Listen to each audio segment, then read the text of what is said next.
गर्मी आई, सूरज ने आग बरसाई, गांव ने मिलकर ठंडी राह अपनाई। सफेद दीवारें पत्तों की छत बनाई, खस की खुशबू ने ठंडी हवा बहाई। मिट्टी के मटके ने ठंडक घर लाई, मिलजुल कर सबने खुशियां फिर पाई। सूरज आसमान में ऊंचा चमक रहा है, जमीन सूखी और पीली नजर आ रही है। हल्की हवा चल रही है जो धीरे धीरे धूल को उड़ा रही है। दूर एक दरख्त के नीचे एक गाय बंधी हुई है और अपनी पूंछ हिला रही है।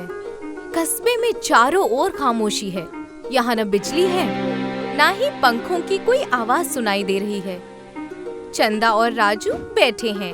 चंदा एक बड़ी हरी पत्ती से खुद को हवा कर रही है। नजदीक ही में राजू एक तितली पकड़ने की कोशिश कर रहा है, मगर वो थका हुआ लग रहा है। उसके माथे पर पसीना है। वो रुक जाता है और अपनी आस्तीन से चेहरा पोंछता है। फिर वो ऊपर तेज सूरज की ओर देखता है और अपनी आंखें छोटी कर लेता है। चंदा दीदी, देखो सूरज कितना चमक रहा है। अभी से इतनी गर्मी है तो आगे क्या होगा? हाँ राजू, गर्मी का मौसम आने वाला है और हमारे गांव में तो बिजली भी नहीं है कि हम पंखा चला सकें। हमें अपनी तैयारी खुद करनी होगी। तैयारी? कैसी तैयारी? क्या हम सूरज को छुपा देंगे? चंदा हंसती है। वो खड़ी होती है और भोला काका के घर की ओर इशारा करती है। भोला काका अपने आंगन में बड़े सूखे पत्ते बिछा रहे हैं। चलो भोला काका के पास चलते हैं, वो हमें सिखाएंगे कि गांव को ठंडा कैसे रखना है। वो दोनों भोला काका के आंगन की ओर चलने लगते हैं। भोला काका जमीन पर बैठे हैं। उन्होंने मामूली धोती और सूती बनियान पहनी हुई है। उनके चारों ओर सूखे ताड़ और नारियल के बहुत सारे पत्ते पड़े हैं। वो लकड़ी की मोटी सुई से उन्हें आपस में सिल रहे हैं और एक लंबा बांस पकड़े हुए हैं। वो देख रहे हैं कि बांस मजबूत है या नहीं। इसी बीच चंदा और राजू आंगन में पहुंचते हैं। वो बड़ों को हाथ जोड़कर नमस्ते करते हैं। हवा में सूखी घास की तेज खुशबू फैली हुई है। नमस्ते काका। नमस्ते महेश भैया, आप इन पत्तों का क्या कर रहे हैं? नमस्ते बच्चों, आओ बैठो। ये पत्ते हमारी ढाल है। जैसे तुम बारिश में छाता लेते हो, वैसे ही गर्मी में ये पत्ते हमारे घर का छाता बनेंगे। हम इन पत्तों की एक मोटी छत बनाएंगे। मिट्टी की छतों के ऊपर ये पत्ते लगेंगे तो सूरज की गर्मी अंदर नहीं आ पाएंगी। राजू एक पत्ता उठाता है। वो बहुत बड़ा और खुरदुरा है। वो उसे अपने सर के ऊपर रख लेता है और छुपने का नाटक करता है। वाह, ये तो बहुत बड़ा है। क्या मैं भी मदद कर सकता हूँ? क्यों नहीं, तुम इन पत्तों को सीधा करके महेश को पकड़ाओ। चंदा, तुम देखो कि रस्सी कहाँ बांधनी है। वो दोनों सहमति में सर हिलाते हैं। कुछ वक्त बाद महेश एक लकड़ी की सीढ़ी पर ऊपर खड़े हैं। सीढ़ी घर की मिट्टी की दीवार से लगी हुई है। तेज धूप से दीवार गर्म हो रही है। नीचे राजू खड़ा है। वो पत्तों का एक भारी गट्ठर उठाता है और ऊपर की ओर बढ़ाता है। महेश उसे अपने हाथों से पकड़ लेते हैं। करीब में ही चंदा खड़ी है। वो नारियल के रेशों की रस्सी से पत्तों को बांध रही है। सब मिलकर काम कर रहे हैं। ध्यान से राजू, धीरे धीरे ऊपर भेजो। भैया, ये छत कितनी मोटी होगी? कम से कम 3 परतें। जितनी मोटी परत उतनी ज्यादा ठंडक। जब हवा इन पत्तों के बीच से जाएगी तो वो ठंडी हो जाएगी। हमें घर के अंदर बिल्कुल गर्मी नहीं लगेगी। वो काम करते रहते हैं। धीरे धीरे छत भूरी मिट्टी से बदलकर खूबसूरत हरी छत बन जाती है। कुछ वक्त बाद वो एक घर की छत का काम पूरा कर लेते हैं। अब वो गली में साथ साथ चल रहे हैं। आगे उन्हें सोमू काका, जो कुम्हार हैं, नजर आते हैं। वो एक बड़े ड्रम में पानी के साथ सफेद पाउडर मिला रहे होते हैं। पानी हल्का हल्का बुलबुला बना रहा है और दूध जैसा लगता है। सोमू काका, ये क्या है? क्या आप दीवारों पर दूध लगा रहे हैं? नहीं बेटा, ये सफेद चूना है। इसे नीम के साथ मिलाकर हम दीवारों पर लगाएंगे। लेकिन क्यों? सफेद रंग से क्या होगा? राजू, गहरा रंग गर्मी को पकड़ता है, लेकिन सफेद रंग गर्मी को वापस भेज देता है। जब घर सफेद होगा तो वो सूरज की आग को सोखेगा नहीं। बच्चे हैरानी से देखते हैं। वो सफेद मिक्सचर को अपनी उंगलियों से धीरे धीरे छूते हैं। वो ठंडा महसूस होता है। कुछ वक्त बाद महेश बच्चों को लंबे ब्रश देते हैं। वो उन्हें दीवार पर रंग करना सिखाते हैं। दीवार भूरी और सूखी है। जैसे ही चंदा ब्रश चलाती है, दीवार पर चमकती सफेद लकीर बन जाती है। राजू जल्दी जल्दी करने की कोशिश करता है। तभी उसकी अपनी ही नाक पर थोड़ा सा सफेद रंग लग जाता है। राजू, तुम तो खुद ही सफेद भूत बन गए। मैं भी गर्मी को भगा रहा हूँ। अब मेरी नाक गर्म नहीं होगी। नीचे की तरफ ज्यादा चूना लगाओ, क्योंकि वहाँ जमीन की गर्मी होती है। वो अगला 1 घंटा रंग करने में बिताते हैं। भूरा घर अब चमकदार और साफ लगने लगता है। सफेद दीवारें धूप को लौटा देती हैं और दीवार के पास खड़ा रहना अब पहले जैसा गर्म नहीं लगता। अब दोपहर हो चुकी है। राजू, चंदा और भोला काका प्यासे होकर चौपाल पर बैठे हैं। भोला काका उन्हें अपने घर के पीछे ले जाते हैं, जहाँ एक बड़ा नीम का दरख्त खड़ा होता है। यहाँ उसकी छाया बहुत गहरी और ठंडी है। अब हम बनाएंगे बिना बिजली का फ्रिज, क्योंकि गर्मी में पानी और खाना ठंडा रखना बहुत जरूरी है। बिना बिजली का फ्रिज? वो कैसे चलेगा? क्या उसमें बैटरी लगेगी? नहीं राजू, ये मिट्टी और पानी की ताकत से चलेगा। महेश, गड्ढा तैयार है। महेश जमीन में बने एक गोल गड्ढे की ओर इशारा करते हैं। वो लगभग 3 फीट गहरा होता है। नीचे की मिट्टी गहरी और नम है। बच्चे उस गड्ढे के पास इकट्ठा हो जाते हैं। सोमू काका 2 बड़े मिट्टी के घड़े लेकर आते हैं। एक घड़ा बहुत बड़ा है और दूसरा इतना छोटा है कि वो बड़े घड़े के अंदर आ सके। देखो, पहले हम इस बड़े मटके को गड्ढे में रखेंगे। महेश बड़े ध्यान से बड़े घड़े को गड्ढे में नीचे रख देते हैं। फिर वो घड़े और मिट्टी के बीच की जगह को रेत से भर देते हैं। अब क्या करेंगे काका? अब इस रेत में पानी डालो।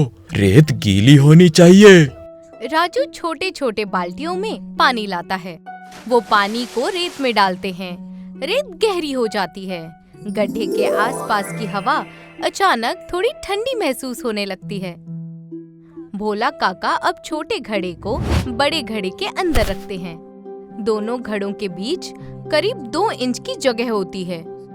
वो उस जगह को और गीली रेत से भर देते हैं। अब इसके अंदर तुम अपनी सब्जियां, दूध या पानी का बर्तन रख सकते हो।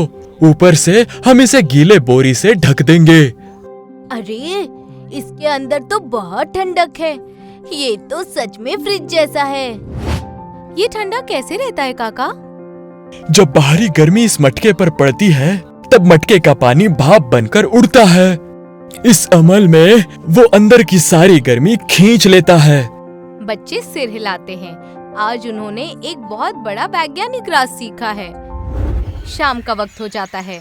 सूरज अब ढलने लगता है, मगर हवा अभी भी गर्म है। सब लोग गांव के कुएं की ओर जाते हैं। वहाँ कुछ औरतें कुएं के आसपास की जगह साफ कर रही हैं। गर्मी में कुएं का पानी नीचे चला जाता है। हमें इसे साफ रखना होगा ताकि सबको ठंडा पानी मिले। चंदा कुएं के पास रखी कुछ छोटी मिट्टी की कटोरियों को देखती है। वो उनमें से एक उठा लेती है। काका, क्या हम चिड़ियों के लिए भी कुछ कर सकते हैं? उन्हें भी तो प्यास लगती होगी। बहुत अच्छा सोचा चंदा। चलो, हम सब मिलकर दरख्तों पर पानी के सकोरे बांधते हैं। बच्चे जोशिल हो जाते हैं। वो मिट्टी की कटोरियों में साफ पानी भरते हैं। महेश उनकी मदद करते हैं और रस्सियों से कटोरियों को नीम और बरगद के दरख्तों की डालियों से बांध देते हैं। कुछ ही वक्त में चिड़ियों का एक झुंड उड़कर एक कटोरी के पास आ जाता है। वो चहचहाती हैं और अपनी चोंच पानी में डुबोती हैं। बच्चे कुछ दूर से एक झाड़ी के पीछे छुपकर उन्हें देखते हैं। देखो, वो पानी पी रही हैं। उन्हें भी अब गर्मी नहीं लगेगी। गर्मी की तैयारी सिर्फ हमारे लिए नहीं, सबके लिए होनी चाहिए। भोला काका दरख्त की जड़ों पर बैठ जाते हैं। वो थके हुए हैं मगर खुश लग रहे हैं। अब गांव कुछ अलग सा लगता है। कई घरों पर नई पत्तों की छत है और दीवारें सफेद और साफ लग रही हैं।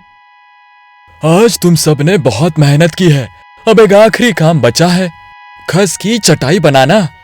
चंदा और राजू सहमति में सर हिलाते हैं और भोला काका के दोनों ओर आकर बैठ जाते हैं। अभी महेश भी आकर उनके साथ बैठ जाते हैं। सामने सूरज धीरे धीरे ढल रहा है। दिन यही खत्म होता है। अगले दिन चंदा और राजू भोला काका के घर पर बिस्तर पर बैठे हैं। भोला काका बैठकर शरबत बना रहे हैं। महेश खस से बनी कुछ चटाइयाँ लेकर आते हैं। इन चटाइयों से बहुत ही मीठी और मिट्टी जैसी खुशबू आ रही है। इन चटाइयों को खिड़की और दरवाजे पर लटका दो। चंदा और राजू महेश की मदद करते हैं और चटाइयों को टांग देते हैं। फिर चंदा एक मग में पानी लेकर चटाई पर चारों ओर छिड़क देती है। वाह, कितनी अच्छी खुशबू आ रही है, मिट्टी जैसी।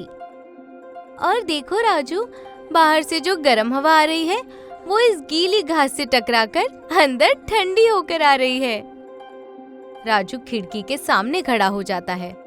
वो अपनी आंखें बंद करता है और ठंडी हवा को महसूस करता है। उसे ये हवा कूलर से भी ज्यादा अच्छी लगती है। अब मुझे बिल्कुल गर्मी नहीं लग रही। ये तो जादू है।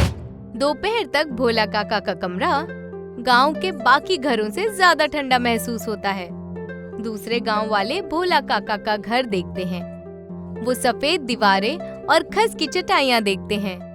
फिर वो सवाल पूछने लगते हैं। अरे भोला काका, आपके घर के नजदीक तो बहुत ठंडक है। हमें भी बताइए ना कि ये कैसे किया। ये सब तो इन बच्चों की मेहनत है। इन्होंने सीखा कि बिना बिजली के हम प्रकृति के साथ मिलकर खुद को कैसे ठंडा रख सकते हैं। गांव वाले आपस में बात करने लगते हैं। वो मिलकर तय करते हैं कि वो एक दूसरे की मदद करेंगे और गांव के सभी घरों को ऐसे ही तैयार करेंगे। चलिए हम सब मिलकर एक दूसरे की मदद करते हैं। हम पूरे कस्बे को ठंडा बना देंगे। सब लोग सहमति में सर हिलाते हैं और फिर सब लोग मिलकर काम करने लगते हैं। राजू अपने दोस्तों के साथ खस की चटाइयाँ तैयार कर रहा है। चंदा लोगों की दीवारों पर सफेदी करने में मदद कर रही है। महेश, भोला काका, सोमू काका पत्तों से छत बना रहे हैं। धीरे धीरे हर घर तैयार होने लगता है। खिड़कियों पर खस की चटाइयाँ लगाई जाती हैं और उन पर पानी छिड़का जाता है। अब हर घर के अंदर ठंडी हवा चलने लगती है। लोग गर्मी से राहत पाकर बेहद खुश हैं। पूरा गांव साथ मिलकर खुश नजर आता है। और फिर एक महीने बाद गर्मी अपने चरम पर पहुंच जाती है। सूरज तेज जल रहा है, लेकिन गांव में शांति है। लोग पत्तों के छत के नीचे अपने अपने आंगन में बैठे हैं। अब कोई भी गर्मी की शिकायत नहीं करता। यहाँ चंदा और राजू अपने घर के अंदर बैठे हुए हैं। चंदा जमीन के अंदर बने ठंडे घड़े से आम पन्ना का एक छोटा सा बर्तन निकालती है। ये लो राजू, ठंडा आम पन्ना, ये हमें लू से बचाएगा। राजू एक बड़ा घूंट लेता है। उसका चेहरा खुशी से खिल उठता है। दीदी, ये तो शहर के फ्रिज से भी ज्यादा ठंडा है और इसमें कोई आवाज भी नहीं होती। हाँ, क्योंकि ये कुदरती है। तभी बाहर से भोला काका की आवाज आती है। वो उन्हें पुकार रहे हैं। आ जाओ बच्चों, सब कहानियाँ सुनते हैं।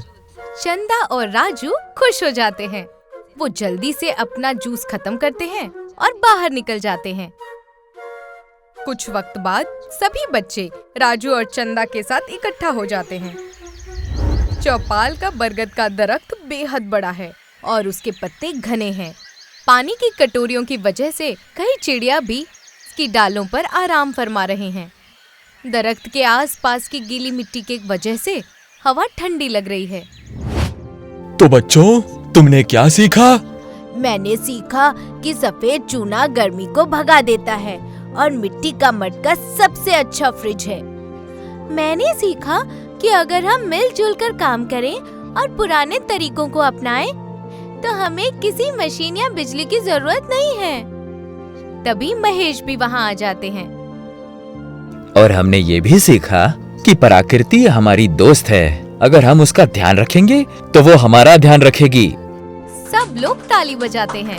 सूरज ढलने लगता है और आसमान खूबसूरत नारंगी और बैंगनी रंगों से भर जाता है। गांव खामोश लगता है और लंबी गर्मी के लिए तैयार भी। रात का वक्त होता है। गांव के घरों की सफेद दीवारें चांदनी में हल्के हल्के चमक रही है। यहाँ कोई सड़क की बत्तियां नहीं है, फिर भी गांव बहुत खूबसूरत लगता है। हल्की हवा चलती है और छतों पर लगे पत्ते धीरे धीरे हिलते हैं। झिंगुरों की आवाज सुनाई देती है। चंदा और राजू अपने दरवाजे के बाहर खड़े होकर आसमान में टिमटिमाते तारों को निहारते हैं। दीदी, क्या अगली गर्मी में भी हम यही करेंगे? बिल्कुल राजू, ये हमारी परंपरा है और अब तो हमें सब कुछ याद है। वो अंदर वापस चले जाते हैं। ऊपर आसमान में चांद खूबसूरती से चमक रहा है।